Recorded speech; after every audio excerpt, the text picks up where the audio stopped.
Olá, meu nome é Lucas Pedro e aqui estou eu de novo para mais uma mensagem, uma reflexão na Palavra de Deus.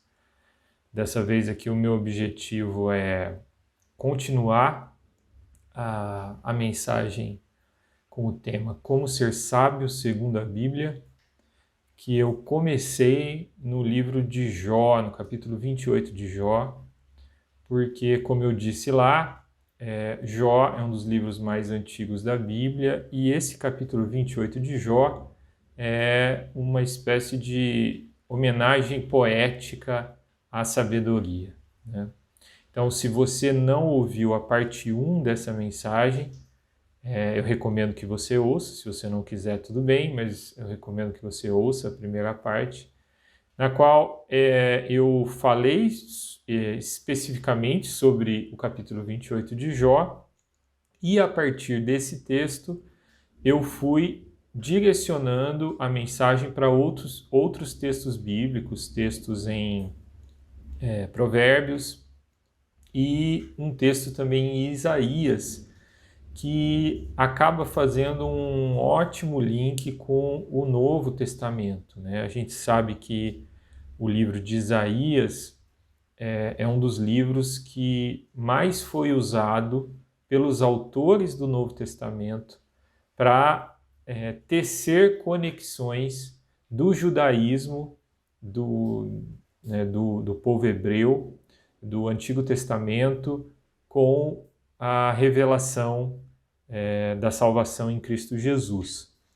E usando aquele texto como ponte, aquele texto que coloca Jesus como aquele sobre quem repousará o espírito de sabedoria e de entendimento, que é o texto que está em Isaías 11, de 1 a 2, eu venho então para o Novo Testamento. E eu fiz questão de selecionar um texto do Novo Testamento que fala explicitamente sobre sabedoria e sobre Cristo como sendo o centro da sabedoria de Deus. Então eu vou ler aqui, eu vou ler na versão Nova Almeida atualizada, que diz o seguinte: certamente a palavra da cruz é loucura para os que se perdem, mas para nós, que somos salvos, ela é poder de Deus, pois está escrito: destruirei a sabedoria dos sábios e aniquilarei a inteligência dos inteligentes. Onde está o sábio? Onde está o escriba? Onde está o questionador deste mundo? Não é fato que Deus tornou louca a sabedoria deste mundo, visto que na sabedoria de Deus o mundo não o conheceu por sua própria sabedoria? Deus achou por bem salvar os que creem por meio da loucura da pregação. Porque os judeus pedem sinais e os gregos buscam sabedoria, mas nós pregamos o Cristo crucificado, escândalo para os judeus, loucura para os gentios. Mas para os que foram chamados, tanto judeus como gregos, Cristo é o poder de Deus e a sabedoria de Deus. Porque a loucura de Deus é mais sábia do que a sabedoria humana, e a fraqueza de Deus é mais forte do que a força humana. Bom, eu quero fazer uma breve exposição desse texto, porque é importante fazer uma dissecação desse texto aqui, porque é um texto curto e muito rico, e que faz um resumo da sabedoria de Deus e da sabedoria humana. E aqui eu já entreguei algo muito importante que é revelado nesse texto. Paulo, aqui aos Coríntios, deixa bem claro que existe sim uma sabedoria humana. E quando Paulo fala disso, ele está nitidamente aqui falando da filosofia grega, da sabedoria grega. A gente tem que entender que aqui a gente está num contexto de primeiro século, num contexto onde Paulo convive com homens filósofos ou homens que seguem escolas filosóficas como o estoicismo, como o epicurismo e outras correntes filosóficas, porque a filosofia grega ela já estava acontecendo e ela era estava muito disseminada desde 3 séculos antes de Cristo. E é nesse contexto que os gregos, que o universo helênico vive, num contexto de busca de sabedoria. E a busca da sabedoria para esses homens gregos é a coisa mais importante. Ela é feita por meio da filosofia e para eles é algo de extrema importância na vida, né? Ao mesmo tempo, a gente tem outros personagens que são interlocutores desse texto de Paulo, que são os judeus. E aqui Paulo está deixando bem nítido também que os judeus, eles buscavam o Messias com poder. Eles buscavam o Messias com sinais e prodígios, com força política, com força militar. E aí Paulo faz o quê? Ele deixa bem claro aqui que Jesus, que o Evangelho de Cristo Jesus, ele frustra tanto os gregos que buscam a sabedoria humana por meio da filosofia e frustra também os judeus que buscam o poder, que buscam um espaço político, que buscam a retomada de Israel como nação forte por meio da vinda de um Messias que será rei e que será poderoso sobre os povos vizinhos, né? E que vai afastar os outros poderes e os outros impérios e vai estabelecer novamente o reino de Israel. É isso que os judeus querem. Então, o que Paulo está falando aqui é que Jesus Cristo, que ele prega, que aí, por conta disso, é tão importante ele falar Jesus Cristo crucificado, porque ele está deixando bem claro que o Jesus, o Messias que ele prega, é um Messias que foi crucificado e que sofreu por todos nós, sofreu por judeus, sofreu por gregos e ressuscitou. É disso que Paulo está falando. E um versículo aqui que é fundamental é o versículo 23 e 24. Nós pregamos Cristo, o Cristo crucificado, escândalo para os judeus. Por que escândalo? Porque um Messias que perde, um Messias que não tem poder, um Messias que foi crucificado, que olhando pelos olhos humanos perdeu para o Império Romano, é um escândalo para os judeus. E que, ao mesmo tempo, esse Cristo crucificado é uma tremenda loucura do ponto de vista filosófico.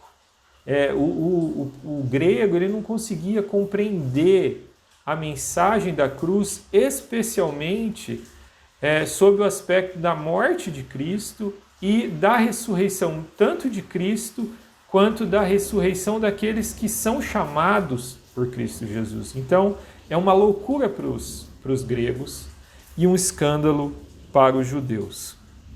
No versículo 24 ele diz: mas para os que foram chamados, tanto judeus como gregos, e aqui Paulo faz algo fantástico, que ele está querendo dizer que tanto judeus quanto gregos, quer dizer, o evangelho não está mais preso, essa mensagem não ela não está confinada aos arraiais judeus, né? Ela serve tanto para judeus quanto para os gregos. Cristo é o poder de Deus e a sabedoria de Deus. Quer dizer, ele está dizendo que a resposta tanto para o judeu que quer o poder é Cristo Jesus. E para o grego que quer encontrar sabedoria, Cristo também é a sabedoria de Deus. Então, tudo está convergindo e tudo sobreveio sobre Cristo Jesus. E isso faz uma ponte fantástica com o texto que nós lemos de Isaías, que diz que justamente que o Espírito de Deus, o Espírito de sabedoria e entendimento repousará sobre o Messias. É isso que Paulo está reafirmando aqui com esse texto. Então, para o cristão, ser sábio compreende tudo que foi falado naquela primeira parte da mensagem sobre Jó. Compreende temer a Deus, ou seja, ter consciência da presença de Deus, ser submisso a Deus, ter compromisso com Deus, tudo aquilo que a gente falou na primeira parte. Porém, o que o Evangelho vem nos dizer é que nós somos e seremos sempre insuficientes nessa tarefa de temer a Deus. Nós seremos sempre insuficientes na tarefa de estarmos submissos a Deus. Nós seremos sempre insuficientes na tarefa de estar compromissado com os mandamentos de Deus. E é exatamente por isso que Cristo é o poder e a sabedoria de Deus. É por meio de Cristo que nós alcançamos a salvação e é por meio de Cristo que nos enviou o Espírito Santo que nós podemos estar mais próximos da sabedoria de Deus, que é esse temor a Deus relatado no Antigo Testamento. E uma coisa que o texto deixa bem claro é que isso é algo que acontecem àqueles que foram chamados. Versículo 24, eu quero ler de novo para deixar bem enfático. Mas para os que foram chamados, tanto judeus como gregos, Cristo é o poder de Deus e a sabedoria de Deus. Aqui é muito importante a gente entender que essa expressão nos coloca como passivos nessa história. Nós fomos chamados. Cristo nos chamou. E isso corrobora muito para o nosso entendimento, para o entendimento cristão reformado, de que não somos nós que escolhemos a Cristo, mas é Cristo que nos escolhe, é Cristo que nos chama. Nós fomos chamados e, por sermos chamados, nós somos iluminados pelo Espírito Santo para não achar a mensagem do Cristo crucificado nem um escândalo, como os judeus pensavam, nem uma loucura, como os gregos pensavam. Então, o que Paulo está dizendo é que quando um judeu é chamado, ele deixa de achar que a mensagem de Cristo, do Cristo crucificado, é um escândalo. E passa a se submeter, a se entregar a Cristo Jesus. Quando um grego é chamado, aquilo que nós cristãos reformados chamamos de chamado irresistível, ele automaticamente se dobra a Cristo Jesus, e aí a mensagem do Cristo crucificado deixa de ser uma loucura, uma completa falta de senso e de razão, que é o que as pessoas acham antes de ser chamados. E é muito importante a gente enfatizar isso, para a gente entender que o Evangelho, o que Paulo está dizendo aqui, é que o Evangelho não pode ser compreendido racionalmente por nós seres humanos. Nós não vamos nos converter por meio de uma elucubração de uma de uma de um discurso humano cheio de racionalidade que nos leve por A mais B mais C e toda uma lógica cartesiana a Cristo Jesus. Não. O Evangelho, o Cristo crucificado, ele só faz sentido, ele só deixa de ser loucura para nós a partir do chamado de Cristo Jesus. E Paulo, que é o autor desse texto, deixa isso bem claro com a história de vida dele, com a biografia dele. Paulo era um judeu. Então, Paulo esperava um Messias que viesse em poder.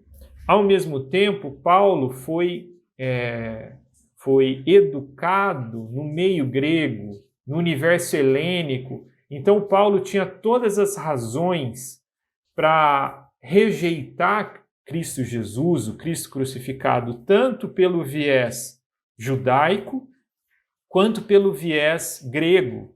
Ele poderia achar Jesus Cristo, do ponto de vista judaico, um escândalo, e do ponto de vista grego, que ele também tinha formação, uma total loucura. Mas Paulo se dobra a Cristo Jesus quando Cristo o chama.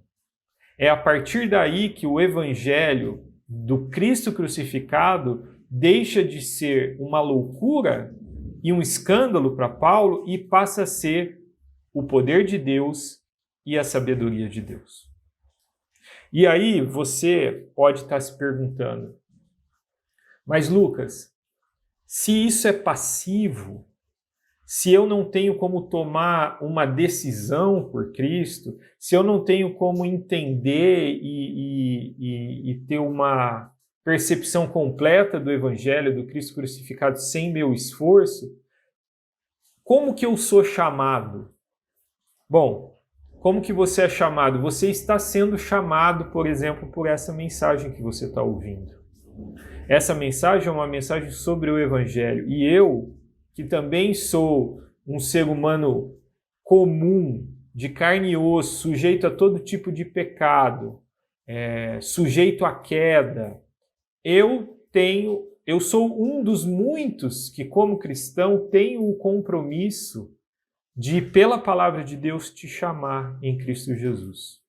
Agora, a gente compartilha a palavra de Deus pelos meios naturais, mas é o Espírito Santo que, por meio do seu chamado irresistível, convence cada um, inclusive você, a se dobrar diante do Cristo crucificado e deixar de achar que isso é um escândalo, que isso é uma bobagem, que isso é uma loucura, e compreender que Cristo é, de fato, o poder e a sabedoria de Deus.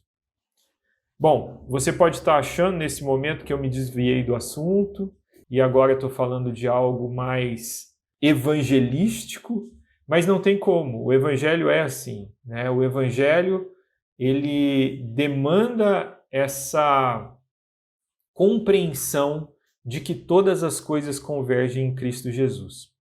Para finalizar, eu gostaria de deixar uma experiência que eu tive com essa mensagem. Há alguns meses eu estive dando essa mensagem num grupo de jovens e um dos jovens, na verdade, era um adolescente. No meio do estudo, ele virou para mim e perguntou: Lucas, você tem, afinal de contas, essa sabedoria de Deus que você está falando?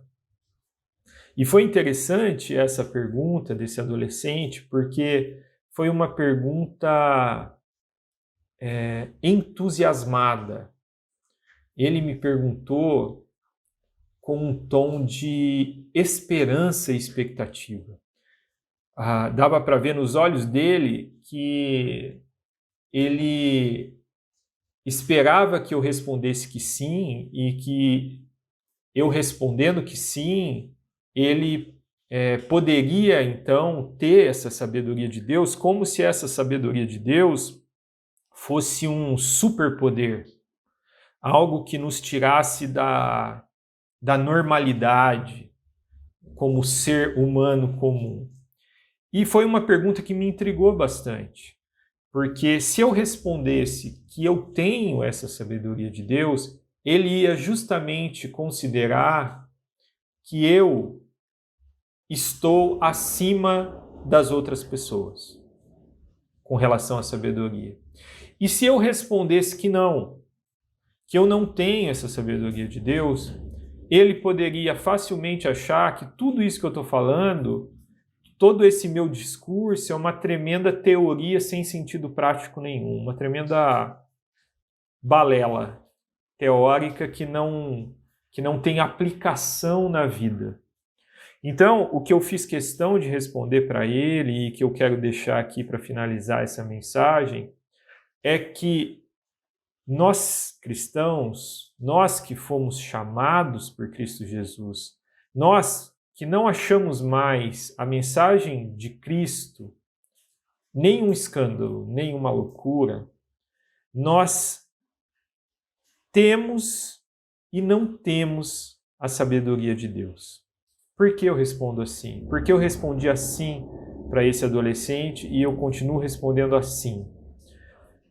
Porque nós temos a sabedoria de Deus por meio da ação do Espírito Santo em nossa vida. Nós temos, então, acesso à sabedoria de Deus dada pela graça de Deus em Cristo Jesus. Por meio da presença do Espírito Santo em nossa vida, nós temos acesso a essa sabedoria de Deus. Ao mesmo tempo, nós podemos não fazer uso dessa sabedoria de Deus. Nós cristãos, infelizmente, isso é visto, revisto, provado e comprovado na minha vida e na vida de muitos cristãos, da maioria dos cristãos, nós, mesmo tendo acesso aos meios de graça, mesmo tendo em nós a presença do Espírito Santo, muitas vezes nós não fazemos uso dessa maravilhosa, abençoadora e edificante presença para sermos sábios. Nós temos acesso à palavra de Deus, nós temos acesso à iluminação do Espírito Santo em nossa vida quando nós estudamos a palavra de Deus, mas muitas vezes nós não estudamos a palavra de Deus.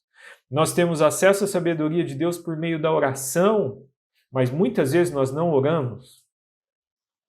Então, a resposta que eu dei é que nós temos acesso à sabedoria de Deus, que é uma sabedoria que extrapola em muito a sabedoria humana, da filosofia e tudo mais. E eu não estou querendo dizer com isso que nós devemos ter uma atitude contrária à filosofia humana. Não, nós devemos estudar a filosofia humana.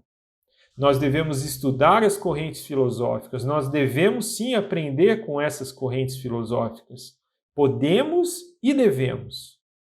Só que a sabedoria de Deus presente em nós por meio do Espírito Santo, o acesso que nós temos a essa sabedoria, nos coloca em vantagem diante dos homens.